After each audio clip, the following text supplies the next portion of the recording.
Oh, it's another day here at the Comeback Team Studios. This is your host, Bek Lover, and you're watching the Bek Lover Podcast, where you might just learn a thing or two about life. You never know who I'm going to bring on this show, but you know one thing, you're definitely going to learn something. Today, I have a special guest. Not only is he a good friend of mine, he's Mr. Backdoor Hollywood. He's the guy that will show you the way in to give you your shot to make a movie, be in a movie, be an actor, be a producer, a writer, maybe just work on a set. I mean, whatever you want to know about the business, I vetted this guy. He's friends with some of the most powerful people in Hollywood. That's how I met him. We're both friends with one of the biggest writers in Hollywood. That's Rob Weiss, who wrote shows like Entourage, How to Make It in America, and the list goes on. I'm proud to announce my friend, Brian Rader, and we're here to talk about his life and an awesome, awesome community that you guys can join to start doing really cool things in the entertainment business. Brian Rader, welcome to the Bek Lover Podcast. Yo, what up, Beck? By the way, you forgot Ballers for Rob Weiss, and you always never give a shout out to our boy Lorenzo Antonucci.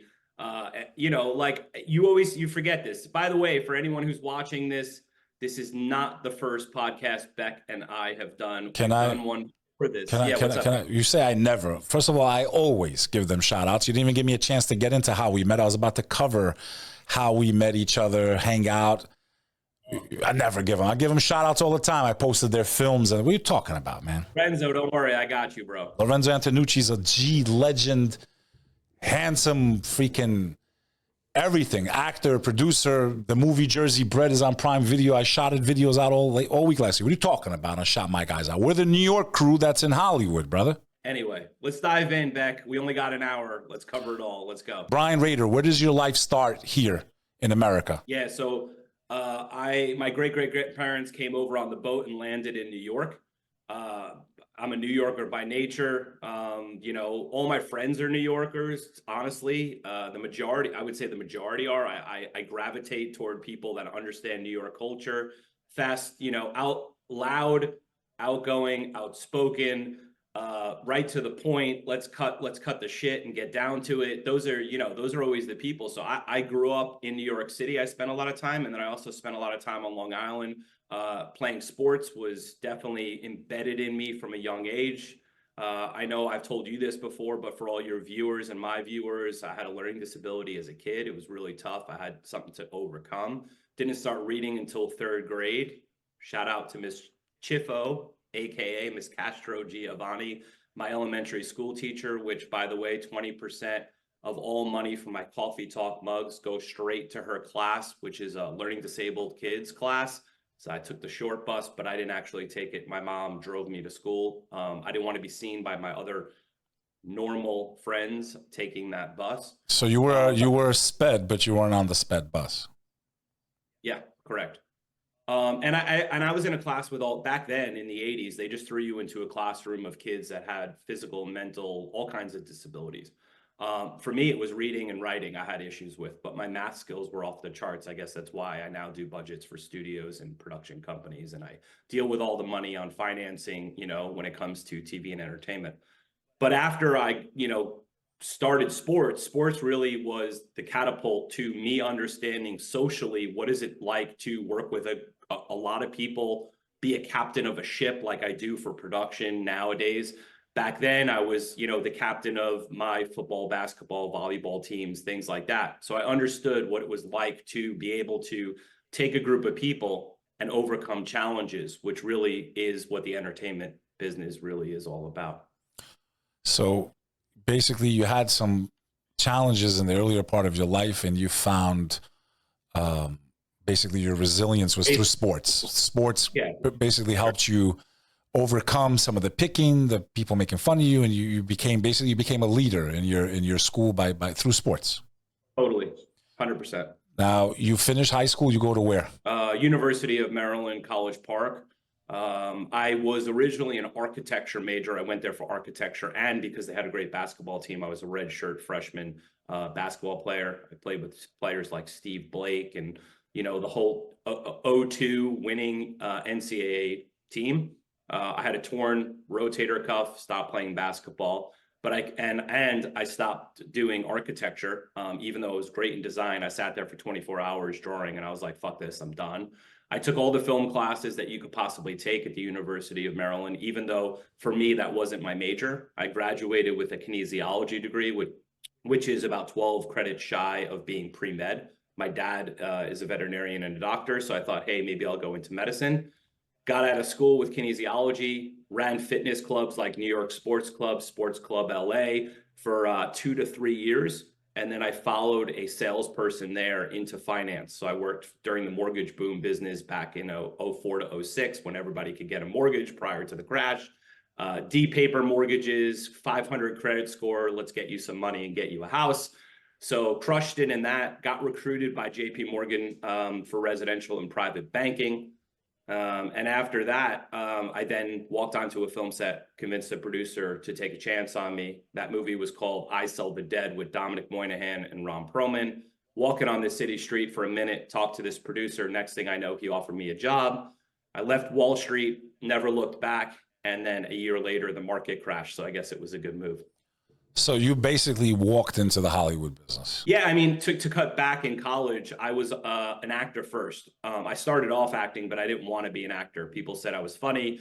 A friend of mine at the University of Maryland was a theater major. I got the information for a national commercial. I wound up going on that casting call out of 500 kids. I booked the national commercial for IO Digital Cable back then. And then they sent my Polaroids, that casting agency sent my Polaroids into New York. And then I landed on another movie, another show called Sex and the City. So episode 5, season 5, I'm on Sex and the City. What did you do in that episode? What did you do in that episode? I'm hanging out with, I was supposed to be Samantha's love interest. That was the initial. They wrote a bunch of lines where I meet her at the bar, supposed to take her home, et cetera, et cetera. But they cut that piece of it. She got a chemical peel. She's pulling back the curtain of her up to show, a veil to show her face. And then you will see me throughout that entire episode. So if you watch episode 5, you can't miss me. Oh, that's cool, bro. Yeah, it's pretty dope. But like the honest truth, Beck, is I was watching people running around on the set and I'm like, that's what I want to do. Like, what are these people doing with the cameras? There's production people, there's PAs, there's sound, lighting, grip. There's always people hanging things. There's an art department. There's a wardrobe department. I'm like, that's more my speed, like the physical production aspects. While I was just standing there, because, when you're standing on a set, you can really see what people are doing and how they're doing it. And then cut to the scene years later. Now this is, probably 7 years later. I land on a physical set, meaning I see PAs, I see they're, about to film something, production trucks, the whole nine. And I quickly realized that like, maybe that's what I should be doing. So while I was on that set, that's when I asked for this producer, took a stroll with him. He got me a job as a producer working on this $1 million feature film back in 06 called I Sell the Dead with Dominic Moynihan and Ron Perlman.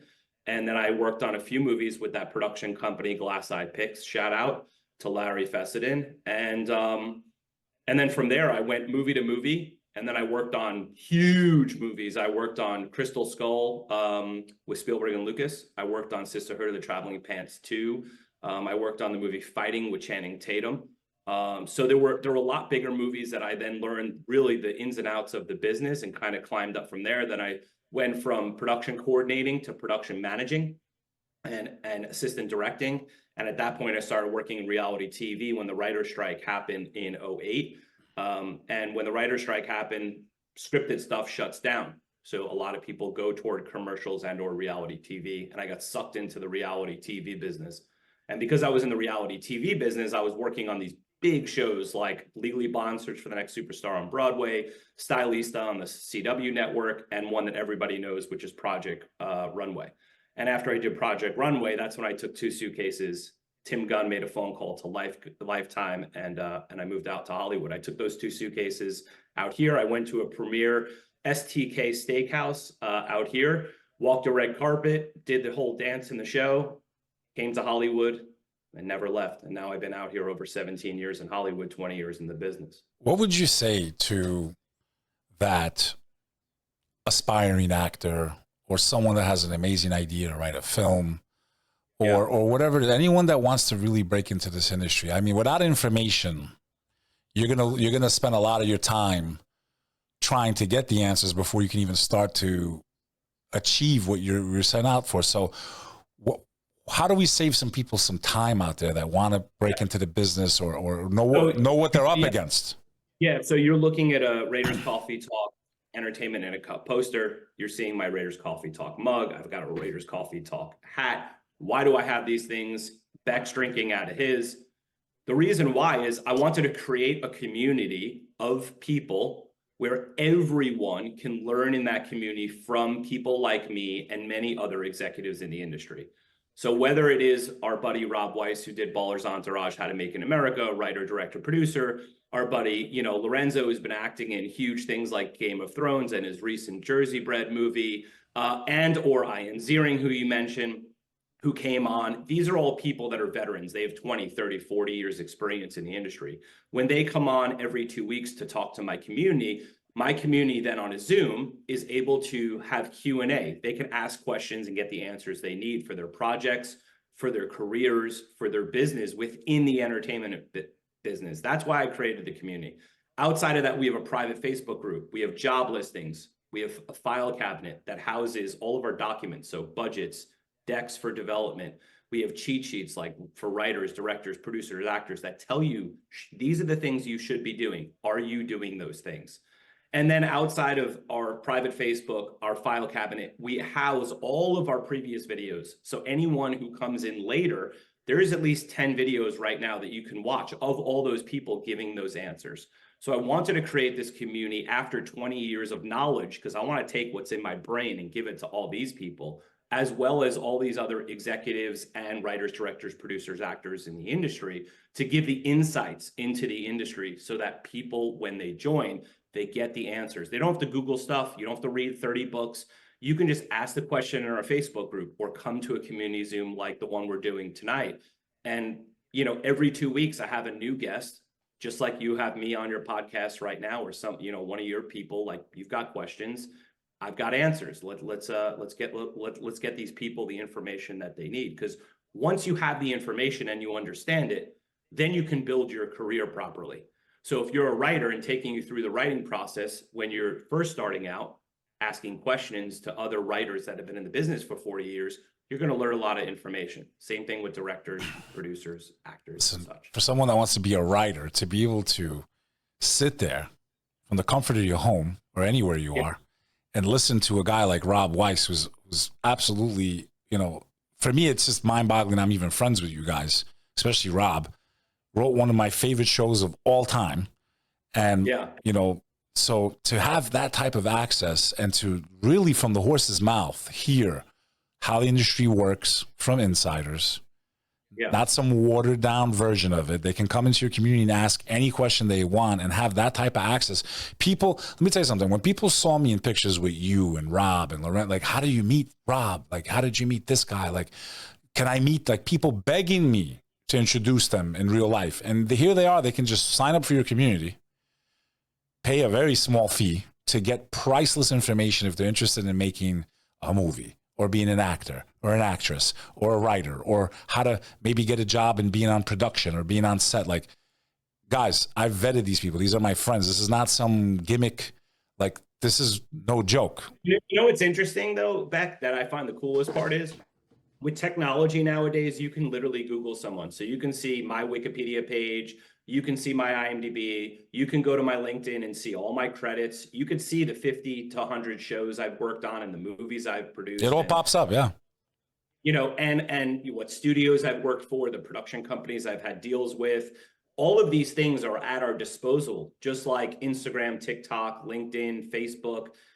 And using all those resources to your advantage within the business to network. Because here's the thing, you just said it. It's all about who you know and what those people can help you do. So whoever your circle is, your core circle of 5, 10, 15, 20, 50 people, 50 network executives, 25, production people, blah, blah, blah. That's how you make a movie. That's how you do a short film. That's how you start off in this game. You start off with 1 to 5 relationships and you build from there. So for anyone out that's listening right now to this podcast, I urge you not just to join my community, but use the tools that are in today's age. Use the Instagram, TikTok, Facebook, IMDb Pro of our generation, when I first started out, I didn't have those tools. Email was new. There was no link. There was no LinkedIn for getting a job. You had to walk on a set like I did. You had to find those people. I had to ask a friend of a friend of a friend of a friend whose grandma's son lived out of an apartment in blah, blah, blah. That's the only way, is to network. So back in the day, you sat at coffee shops, you went to events, you went to movie screenings, you tried to shake those people's hands. Nowadays, everyone's accessible. Someone could drop me a DM today, right now, or a PM or a message and say, or an email even, because you could find my email on Google and say, hey, I got a great idea. I got a script. I got a this, I got a that. Now, will I answer it? I don't know. It depends on the way you approach me. But if you come in through a friend, I'm probably more opted to give you some insight. If you say, yo, Beck sent me over, or Rob or Lorenzo, or hey, I'm buddies with so-and-so, probably an easier connection point, right? I'll probably give you, my time, at least to hear you out. So I urge everybody who's listening right now on this podcast, use the tools, use your relationships, and use the people to get ahead in this business, because that's where it starts. It's definitely, you have a lot more tools and information than, I had once considered writing a screenplay. I actually wrote about 80 pages of a screenplay about 20 something years ago. I believe it. Okay. And it was horrible. I used Final Draft. That's the program that I don't know if they still use that today, but it was back. They do. They use Final Draft. Yeah. I had a broken copy of it, Yep. And, and I didn't even know where to go with it. Like, so like for me, it was like, I wish I knew about your community back then, because I think I might've made something happen. If I knew what I wanted to do. I thought I had something. I had no outlet. I didn't even know where to start. And I'm living in New York. Everything's in LA. Let's do this for all your viewers, right? Let's just walk through one instance, and I'll walk you through a timeline and what to do if you're a writer. You said you wrote a script. Let's say you have an amazing idea to write a script. Let's say that maybe you're not even a good writer. You know how to express vocally. Yeah. But can you hire a ghost? Like, what can I do if I have an amazing idea for a film? Yeah. I want to take you through idea to distribution. Good. And by the way, for all your viewers, if you guys message me or Beck, I'll give you a free roadmap that takes you through this process for free. I do not want anything from you. I want you to have the knowledge from development through distribution. How does it work? And let's take you through those things. Can we do that for your? Let's give them one example of what they're going to learn. The first thing is you have to eye what the idea is. Now, if you can't pitch this idea to me or anyone, even a family member, even your dog, in less than a minute, that's the first thing you need to have an understanding. You need to be able to communicate that idea to someone in 1 minute. You get 60 seconds. So the movie is about this, it's about that. Here are the people who are in that movie. Here's what the story arc looks like. Here's the 4 arc of the story, 60-second pitch. Why do you need that pitch? Because as Beck just said, if you're not a writer, who are you going to pitch this idea to? You're going to pitch this idea to a writer. Now you have to convince that writer that this is a good enough idea. So if you can't do it in 60 seconds and you don't have your pitch down, you've now lost that writer forever. You only get one shot, one opportunity, as Eminem said, to pitch that to that writer. So make sure the first thing you do is hone that idea as much as possible to the point where you can verbatim say the idea in 60 seconds. That's step one. Beck, I don't know if you have a question about step one, or you want me to just take you through the whole thing. No, I agree. You get one shot in life, and pretty much any industry. If you get in front of the person that you really need, you got one shot. When opportunity knocks, it's a lifetime. You never know. You got one shot, baby. I had Rachel Ray on my show. I had the chance to have her. I had one shot. I connected with her. We're now great friends. It's a year later. I talk to her every week. I mean, I had one chance, brother. I wasn't the only person she went on their shows to. You got one shot to connect with people, man. Life is short. Well, in any event, you do have that one shot, that one opportunity with that person, right? So like, I guess, unfortunately and or fortunately, because you only have that one chance, you have to really hone. You really have to hone that as much as possible. You can't just call it in, I guess is the best thing, right? That 60 seconds has to be so powerful and compelling. Like, it's got to be perfect. It's got to be emotion. It's got to be, it's got to be a transference of energy. You're literally implanting that 60 seconds into their brain, and they can see it when you're speaking in 60 seconds or less. Yeah, this thing is going to work. I like it. Let's do it. Like, it's got to be powerful. You got 60 seconds to knock them out their socks. And that's also how you build networks. It's not just for, people don't understand. You can learn certain things about your business, but it can transfer into real life also in other industries. Learning how to communicate effectively, powerfully in a short span of time, because you might meet someone and you got 30 seconds to talk, not even 60. So, yeah. All right. So I'll quickly take you through instead of us chopping each one, right? Good. So that's called the development phase, right? You're in the development of that idea, make it compelling, an original story, well-defined characters, et cetera, et cetera. And then you have the script. So now you hire a writer or you work with a writer to write that script and transform that story into a screenplay, which is really the blueprint for your film. And you're revising and refining this screenplay until it's completed, right? So you have that screenplay. Now the screenplay is done. You then get into really my area of expertise, which is not the writing, it's the budgeting and the deck phase. So you have to estimate a budget, meaning put a professional budget together, because once you have that screenplay, you now need to know what is it going to cost to shoot it. You also need that whole deck. The deck is going to be everything that you need within this screenplay.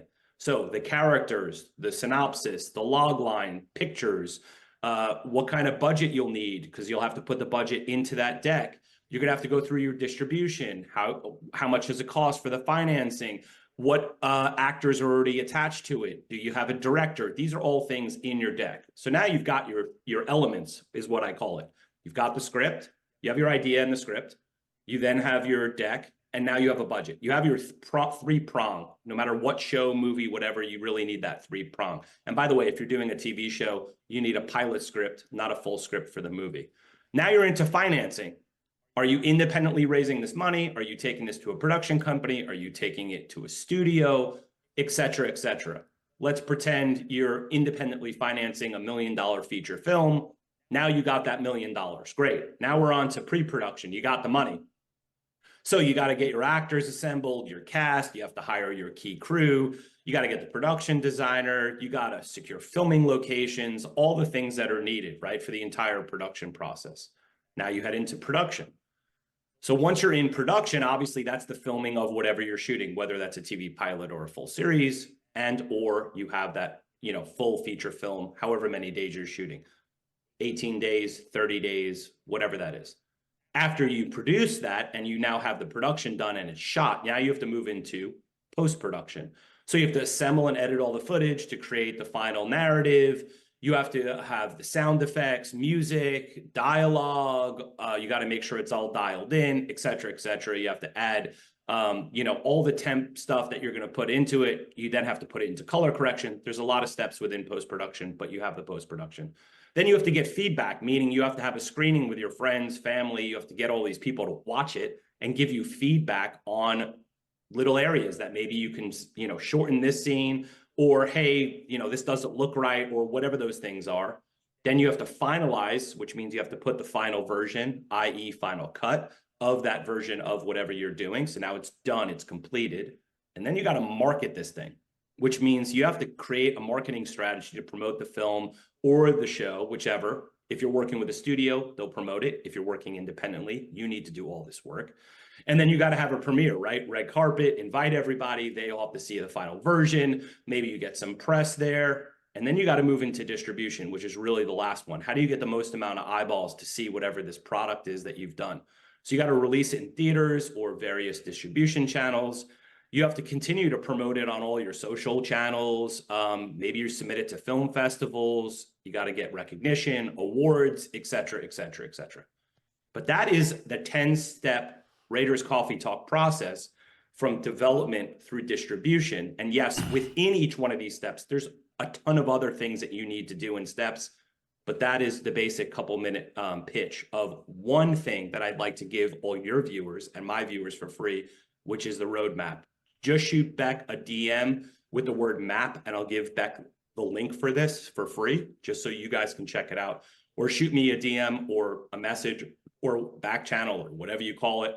with the word map, and I'll give you this free roadmap, which is just a taste of what's on Raiders Coffee Talk. Anything that you're serious about in life, if you don't even know what the steps are, how can you have any chance of success? To be able, for those of you that want to be writers, actors, producers, work in Hollywood, work in entertainment, work on TV shows, work on anything, even creating just content that you might distribute yourself. You know, him listing all these steps in front of me, I just realizing just how much goes into a single film is mind-boggling. So would you be better prepared going into battle, knowing exactly all the hurdles you have to overcome, or trying to wing it and pray for a miracle? And we all know that those are far few in between. Overnight success, this happened. There's no such thing. Being a part of this community, especially those of you that are still in high school, those of you that are in college or studying the arts, those of you that are looking for a shift in life, or you're changing careers, or you want to pursue this in your free time, you'd be foolish not to join Brian Rader's Coffee Talk community. Get the ins and outs, learn, and also be able to speak to people that have already been successful in this industry. We only mentioned a few, and I am also a part of that community. So if you want to learn about podcasting or how to go viral, you know, I'm always there. You can reach out to me too. Those of you that sign up for Brian's community, please use the keyword Hollywood Now all together, and he's giving a very big discount to promote this and our first podcast together. How much? 40% just for you, Bek. 40% off the community. All you need to do is use Hollywood Now. It's all capital letters, by the way, not lowercase. Hollywood Now for the Bek Lover Podcast. People, just type in that into the coupon code when you go to community.raiderscoffeetalk.com, or reach out to Bek and he'll send you the link with the coupon code if you're watching this now, or maybe he'll put it down below somewhere on this screen. Not sure. Yes, I will. But also, can you tell us some cool stories, man? Like you moved from New York to Hollywood. Tell me like some of the tell us a little bit about life in Hollywood, man. Like we've all seen the show Entourage, right? That's for a lot of us that never, lived in New York, lived in Hollywood, or we always imagined or dreamed what it would be, what it would be like. Well, the transition, I'll say this, Bek, the transition from New York to LA was very eye-opening for me. I mean, I came out here with 2 suitcases, not that there's not a beach on Long Island, but in New York, there's not the same beaches. You don't have Malibu, you don't have the Hollywood Hills, they're 2 very different cities. New York is people tromping on top of each other because there's not enough space, first and foremost. And LA is very spread out. You're getting in your car always. I mean, that's why people have nice cars in LA, is because they spend just as amount of time in their car as they do to going to a meeting. Might take you a half hour to 40 minutes to get from the beach to Hollywood, or the Hollywood to the beach, or to Studio City, or wherever you're going. And so you're in your car. So I think that, New York is a very walkable city. LA is really a driving city. And also the people are different. I find New Yorkers are very, like I said, boom, boom, boom, let's get this done. Let's do da. And I feel like people in LA are kind of just more lackadaisical. They take more time with things. It's a slower paced city in comparison.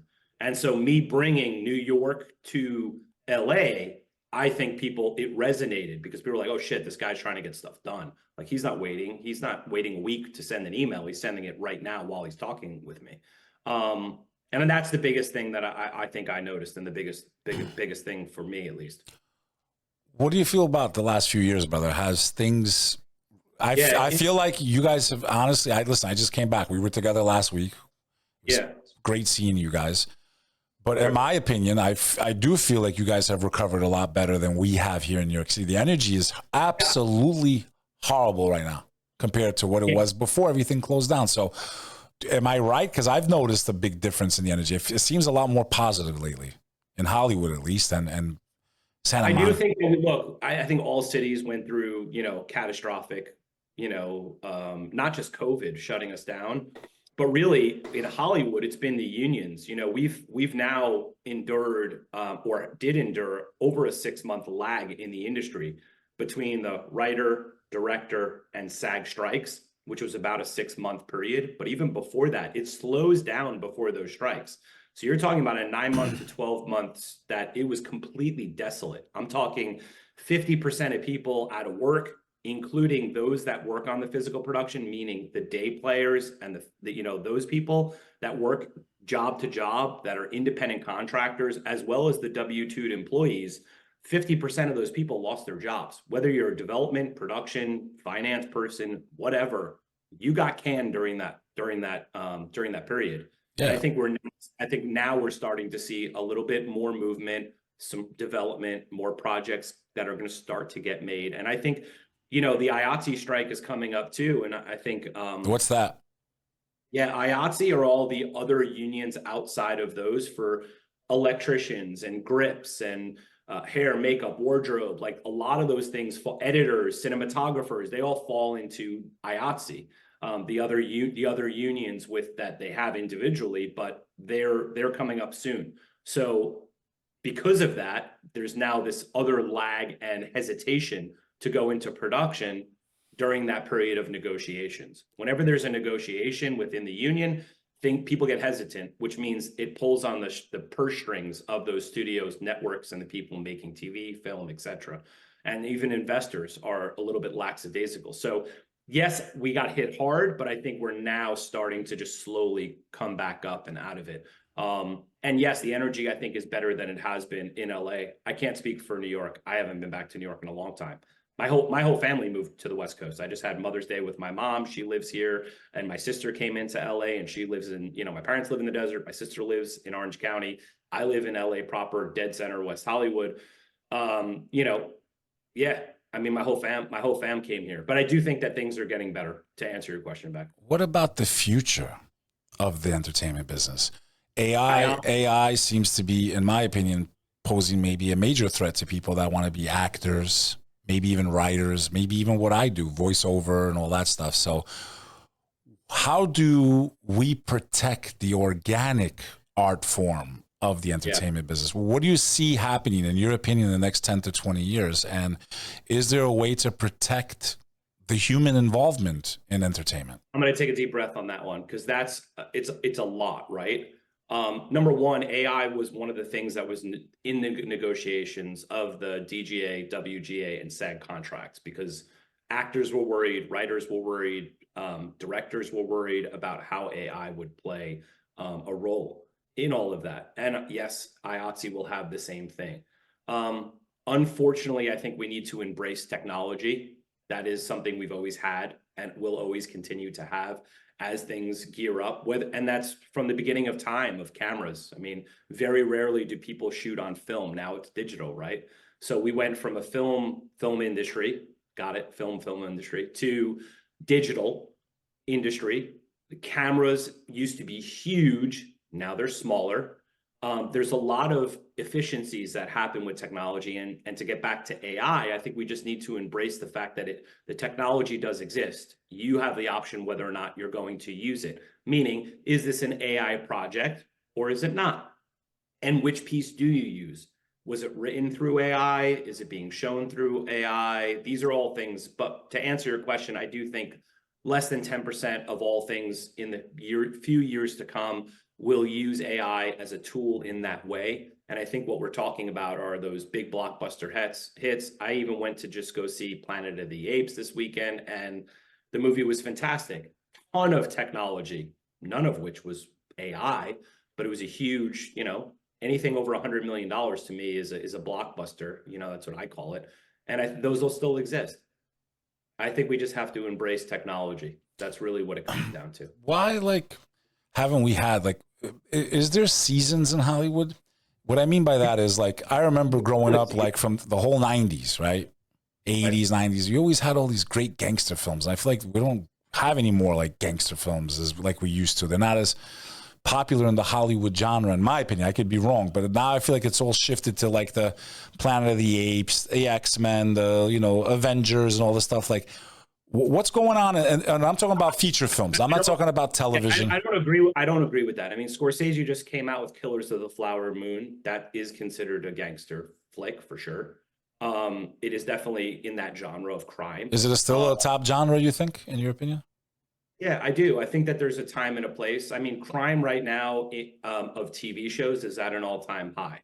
So there's so many. If you go to Netflix and type in crime, you'll see a gazillion new TV shows that have come out, including the most recent what was the TV show that they just did with that was a remake. I'll come back to it and I'll tell you. But basically, what I'm saying is I don't think that the genre has died. If anything, I think the genre is more than ever right now. But on television, not on feature films. I think it transitioned from TV, from film to TV. Yeah, that's what I'm saying. I feel like there's been like, instead of full feature films, they're like, but Beck, you have to understand, they're kind of dragging out the storyline, so now you can get more into that world. And like, I feel like basically what they did was by the way, the TV show is Ripley, which is was originally a movie with Matt Damon. And I think, you know, even me as a consumer of that type of, you know, entertainment, yeah, I kind of like that when it went to TV, like the storylines, because, you know, we only have 2 hours in a movie, 3 hours tops if it's, you know, Godfather Part 3. But I like when they have these mini series and you can drag the story outline. And like, I think I think that transition impacted the audience more. I think we actually crave now these seasons. And, you know, I loved Billions until, you know, the main character was written out. I loved that show. Arthur's a good friend of mine. He helped me. He's the reason I'm here. Arthur Nascarella, if you're watching, I love you, brother. He was on Billions and all these other great shows, The Sopranos. And, you know, I remember when we were talking about the close down. I worked with some of the Sopranos guys before on a TBS People series. love that, you know? Sure. But all I'm saying is it still exists. What I gather from your question, and maybe you could tell me I'm wrong, is the quality of the movies that are being shot and what are those movies? Meaning, I think what you're saying is there's not as many of good or great movies as there once was. In the late 80s, early 90s, you're talking about movies like Goodfellas, Godfather, you're talking about Oscar-winning films. Amazing. And now what you're saying is, where are those movies? It's all on TV now.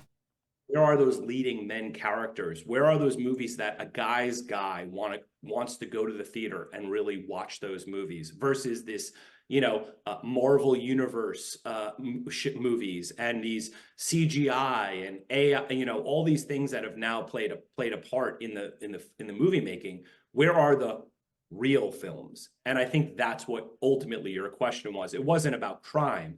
It was about where's the movie that you die to go see it. You know, for me, that was movies like Shawshank Redemption. You know, absolute just stunners, killers of movies. Love that movie.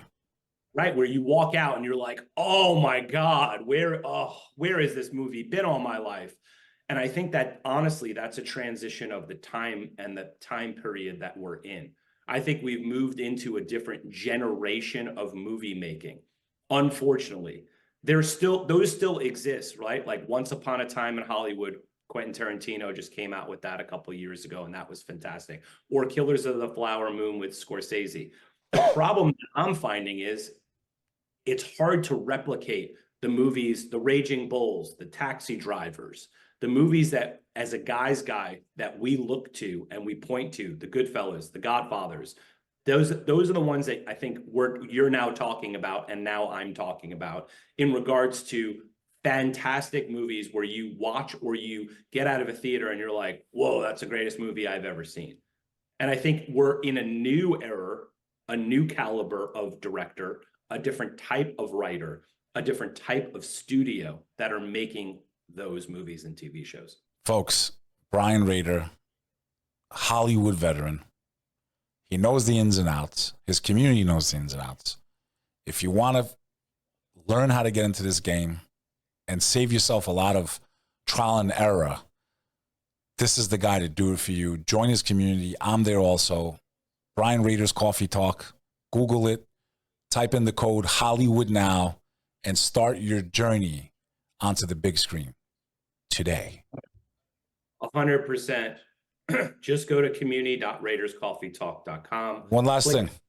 Yeah. What's the most embarrassing thing that ever happened to you in any production or anything funny or embarrassing?